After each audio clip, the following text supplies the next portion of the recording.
আমার বন্ধু মা জাদু জানে دل رو هوا یکون بنشین خدا یکون اما نگو من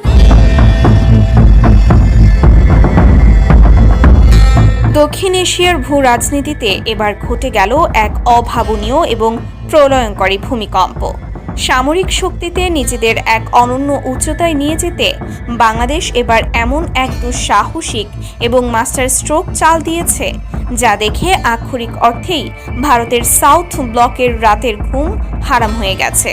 এতদিন ধরে প্রতিবেশী রাষ্ট্রগুলো যে কোনো সামরিক সিদ্ধান্ত নেওয়ার আগে যেখানে অঘোষিতভাবে ভারতের মুখাপেক্ষী হয়ে থাকত, সেখানে এবার দিল্লির দাদাগিরিকে পুরোপুরি বুড়ো আঙুল দেখিয়ে এক বিশাল সামরিক চুক্তির পথে হাঁটল বাংলাদেশ।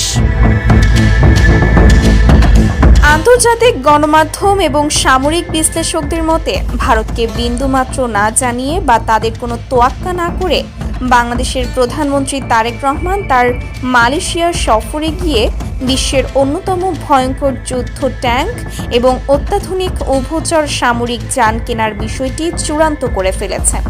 আর এই খবর দিল্লির কান পর্যন্ত পৌঁছাতেই পুরো ভারতীয় মিডিয়া এবং নীতি নির্ধারকদের মাঝে রীতিমতো সাইরেন বাজতে শুরু করেছে। পরিস্থিতি এতটাই উত্তপ্ত যে ভারতের প্রধানমন্ত্রী নরেন্দ্র মোদীকে তড়িঘড়ি করে বিবৃতি দিয়ে এক প্রচ্ছন্ন হুঁশিয়ারি উচ্চারণ করতে হয়েছে। একটি স্বাধীন ও সার্বভৌম দেশ হিসেবে বাংলাদেশ তার নিজের নিরাপত্তার জন্য কার কাছ থেকে অস্ত্র কিনবে তা নিয়ে ভারতের এই মাথা ব্যথা এবং গায়ে পড়া খবরদারির আসল কারণ কি? মালয়েশিয়ার সমরাস্ত্র কারখানায় তৈরি হওয়া কোন সেই ভয়ঙ্কর ট্যাঙ্ক বাংলাদেশ কিনতে যাচ্ছে, যার নাম শুনেই ভারতীয় সেনাবাহিনীর বুকে কাঁপুনি ধরেছে?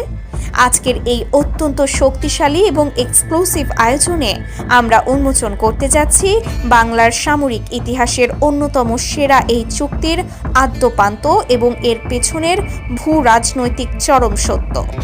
অনেকেরই হয়তো অজানা যে মালয়েশিয়া আজ নীরবে নিভৃতে বিশ্বের অন্যতম আধুনিক সমরাস্ত্র তৈরি ও অ্যাসেম্বল করার এক বিশাল হাব বা কেন্দ্রে পরিণত হয়েছে। পশ্চিমা বিশ্বের অত্যাধুনিক প্রযুক্তি এবং নিজেদের প্রকৌশলের সমন্বয়ে তারা এমন সব মারণাস্ত্র তৈরি করছে যা উন্নত বিশ্বের যে কোনো দেশের সাথে পাল্লা দিতে সক্ষম। আর প্রধানমন্ত্রী তারেক রহমানের এই সফরে ঠিক সেই জায়গাতেই সবচেয়ে বড় আঘাতটি করেছে বাংলাদেশ।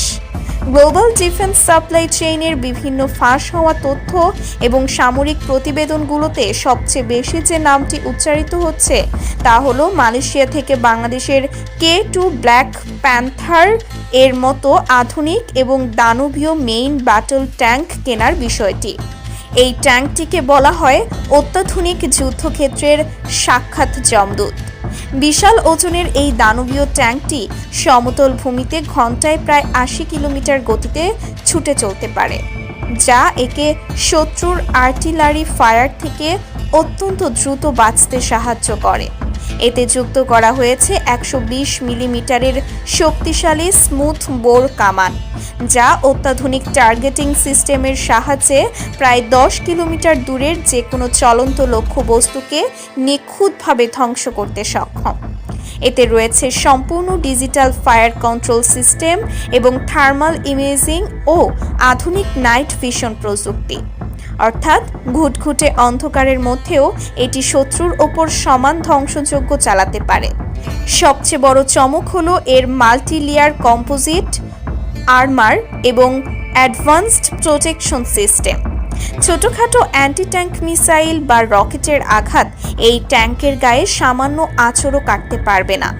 এই গ্রেডের একটি ট্যাঙ্ক যদি সত্যি বাংলাদেশ সেনাবাহিনীর বহরে যুক্ত হয়, তবে স্থলযুদ্ধের সমীকরণে বাংলাদেশ এক অপ্রতিরোধ্য এবং ভয়ঙ্কর শক্তিতে পরিণত হবে, যা ভারতের আধুনিক ট্যাঙ্কগুলোকেও সরাসরি চ্যালেঞ্জ জানাতে সক্ষম। শুধু মেইন ব্যাটল ট্যাঙ্কই নয়, বাংলাদেশের নজর রয়েছে মালয়েশিয়ার তৈরি অত্যাধুনিক সাঁজোয়া যান এবং অ্যামফিবিয়াস ভেহিকেলের দিকে। নদীমাতৃক দেশ হিসেবে বাংলাদেশের ভৌগোলিক কাঠামোর জন্য এই যানগুলো এক কথায় গেম চেঞ্জার।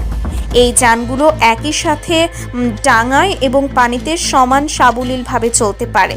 এগুলো স্থলে ঘন্টায় 70 কিলোমিটার এবং পানিতে প্রায় 25 কিলোমিটার গতিতে সাঁতরে চলতে পারে।